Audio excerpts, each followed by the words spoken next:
जब भी अपनी फिजिक्स लैब में जाओगे और एक्सपेरिमेंट करोगे, तब तुम एक चीज नोटिस करोगे कि क्लास में कोई ना कोई एक कलाकार मिल ही जाता है जो टेस्ट ट्यूब तोड़ देता है और फिर भी कभी टेस्ट ट्यूब तोड़ने का फाइन नहीं भरता। और इसके अलावा तुम एक और चीज नोटिस करोगे कि जब सर्किट में पोटेंशियल डिफरेंस बढ़ जाता है तो करंट भी बढ़ जाता है, और अगर पोटेंशियल डिफरेंस को कम किया जाता है तो करंट भी कम हो जाता है। तो इससे हम कह सकते हैं कि potential difference is proportional to current. या हम ऐसा भी कह सकते हैं कि V अपॉन I एक कांस्टेंट के बराबर होता है। तो इस कांस्टेंट को हम रेजिस्टेंस कहते हैं और इसको हम R से रिप्रेजेंट करते हैं। रेजिस्टेंस की SI यूनिट होती है ओम, और ओम को हम इस सिंबल से रिप्रेजेंट करते हैं। और ओम्स लॉ यही है जो मैंने अभी तक तुम्हें बताया है, यानी कि potential difference between two point is directly proportional to the current flowing through it. तो जब एक पॉइंट से दूसरे पॉइंट के बीच का पोटेंशियल डिफरेंस 1 वोल्ट का होता है और उधर से 1 एम्पियर का करंट दौड़ रहा होता है, तब हम ये कह सकते हैं कि उस कंडक्टर या उस वायर का रेजिस्टेंस 1 ओम है। तो दोस्तों, पोटेंशियल डिफरेंस क्रिएट होता है एक सेल या बैटरी से।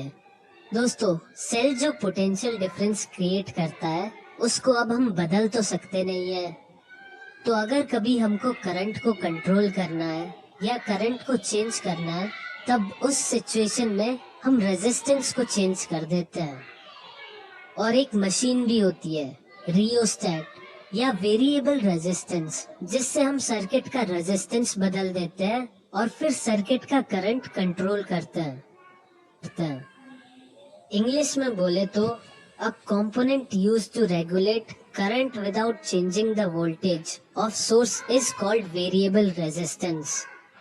तो दोस्तों, रेजिस्टेंस एक क्वालिटी टाइप होती है। कंडक्टर्स और इंसुलेटर्स के बारे में तो जानते ही हो।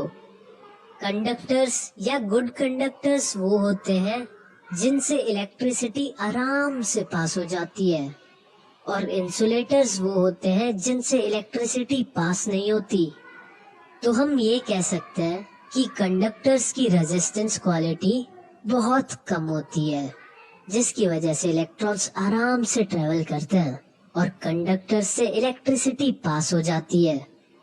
और इंसुलेटर्स के बारे में हम ये कह सकते हैं कि इनका रेजिस्टेंस बहुत ज्यादा हाई होता है, क्योंकि बहुत ही कम इलेक्ट्रॉन्स मूव कर पाते हैं और बहुत ही कम इलेक्ट्रिसिटी पास होती है या फिर पास ही नहीं होती है। और इसके अलावा जो बीच में आते हैं, यानी जिनका रेजिस्टेंस ठीक ठाक होता है और वो ठीक ठाक इलेक्ट्रॉन्स को पास होने देते हैं, जिससे ठीक ठाक इलेक्ट्रिसिटी ट्रेवल करती है, इन्हें हम पुअर कंडक्टर्स कहते हैं। और इन्हीं को हम अपने इलेक्ट्रिक सर्किट्स में एज अ रेजिस्टर यूज करते हैं। चलो अब एक बढ़िया सा तड़कता भड़कता क्वेश्चन करते हैं। एक सर्किट है में जो सेल है वो 10 वोल्ट का है और उस सर्किट में 15 एम्पियर का करंट दौड़ रहा है।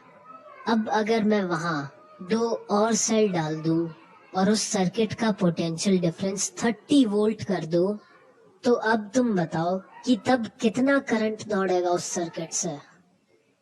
बोलो यार, ये क्वेश्चन तो बिना पेन पेपर के हो जाएगा, जल्दी बताओ आंसर।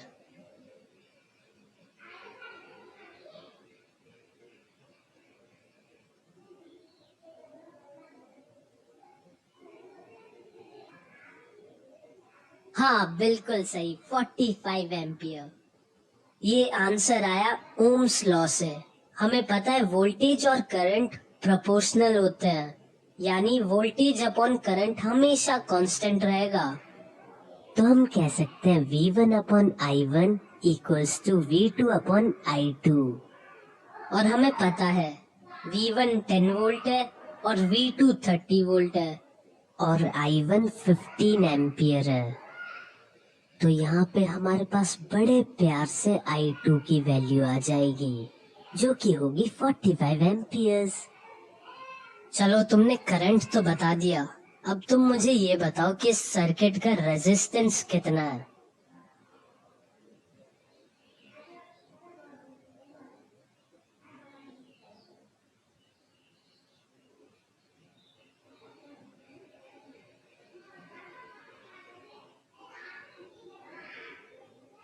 बिल्कुल सही, 2/3 ओम। यार ये हो क्या रहा है?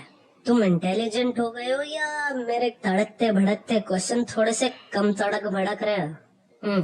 मेरे क्वेश्चंस में पहले वाली बात नहीं रही। चलो आओ सॉल्यूशन देखो। अभी अभी हमने ओम्स लॉ वाला फॉर्मूला देखा था, V/I = R, यानी रेजिस्टेंस होता है वोल्टेज अपॉन करंट। तो बस पोटेंशियल डिफरेंस डाल दो, जो कि है 10 वोल्ट और करंट है 15 एम्पियर। और अब थर्ड क्लास की मैथ्स कर लो और यहाँ से हमारे पास सीधा सीधा आंसर आ जाएगा 2/3 ओम्स। चलो यार, मैं देखा बोर्ड्स हट गए और फिर वो सपना खत्म हो गया। और देखो आज फिर से मैं तुम्हारे सामने अपना ज्ञान बांटे जा रहा हूँ। चलो तो शुरू करते हैं। एक वायर का जो रेजिस्टेंस होता है वो 3 चीजों पे डिपेंड करता है। पहला, उस वायर की लेंथ पे। अगर वायर लंबा होगा तो रेजिस्टेंस ज्यादा होगी और छोटा होगा तो कम होगी। कि वायर की रेजिस्टेंस वायर की लेंथ के डायरेक्टली प्रोपोर्शनल होती है। दूसरा फैक्टर है प्रोपोर्शनल होती मोटाई, यानी क्रॉस सेक्शन एरिया। अगर वायर मोटा होगा तो रेजिस्टेंस कम होगी, अगर वायर पतला होगा तो रेजिस्टेंस बढ़ जाएगी। तो यहाँ से हम कह सकते हैं कि वायर का रेजिस्टेंस वायर के क्रॉस सेक्शन एरिया के इनवर्सली प्रोपोर्शनल होता है। तीसरी चीज वायर की इलेक्ट्रिकल रेजिस्टिविटी, और इस सिंबल को हम रो बोलते हैं। ये डिपेंड करती है कि वायर किस मटेरियल से बना है।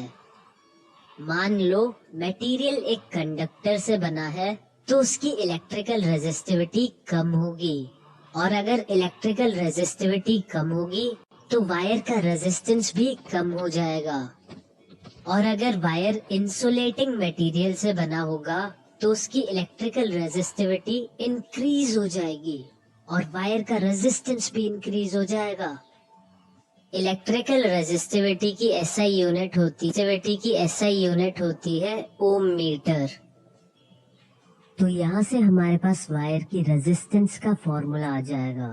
वायर की रेजिस्टेंस हो जाएगी वायर की इलेक्ट्रिकल रेजिस्टिविटी इनटू वायर की लेंथ अपॉन उसके क्रॉस सेक्शन एरिया के बराबर, यानी R = ρ × L/A। वैसे कोई टेंशन की बात नहीं है, हर क्वेश्चन में तुम्हें वायर की इलेक्ट्रिकल रेजिस्टिविटी दी जाएगी।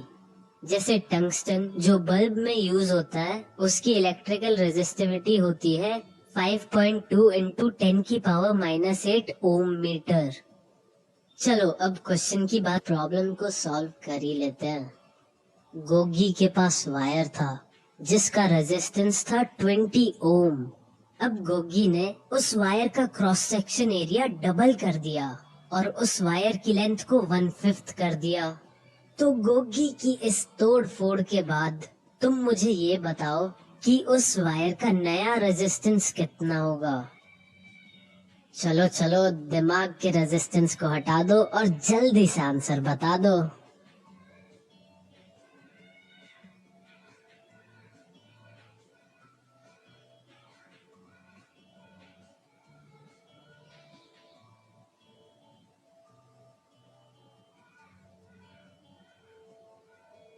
चलो तो बिल्व करते हैं। वायर का रेजिस्टेंस था 20 ओम। R = ρ × L/A, जहाँ पे रो इलेक्ट्रिकल रेजिस्टिविटी होती है, L होती है वायर की लेंथ और A होता है cross sectional area of wire. तो पहले वायर का रेजिस्टेंस था 20 ओम और अब हमने उसकी लेंथ 1/5 कर दी और एरिया डबल, और फॉर्मूले में अब हम यही डाल देंगे जिससे हमें नई रेजिस्टेंस मिल जाए। R2 equals to row L/5/2A। ये हो जाएगा 1/10 इंटू रो इंटू L/A, और रो L/A R1 के बराबर है और R1 है 20 ओम, तो 1/10 इंटू 20 जो कि होगा 2, यानी गोगी के नए वायर की रेजिस्टेंस है 2 ओम्स। तो सॉल्व करने के बाद हमें पता चलता है कि नया रेजिस्टेंस पुराने रेजिस्टेंस का 1/10 है और पुरानी रेजिस्टेंस थी 20 ओम्स और 20 ओम का 1/10 होता है 2 ओम्स। वैसे मुझे एक चीज याद आ रही है, हाँ, बस हर बार मैं लकी था कि स्विच ऑन नहीं होता था, वरना मेरा तो बचपन में ही ब्रेन डैमेज हो जाता।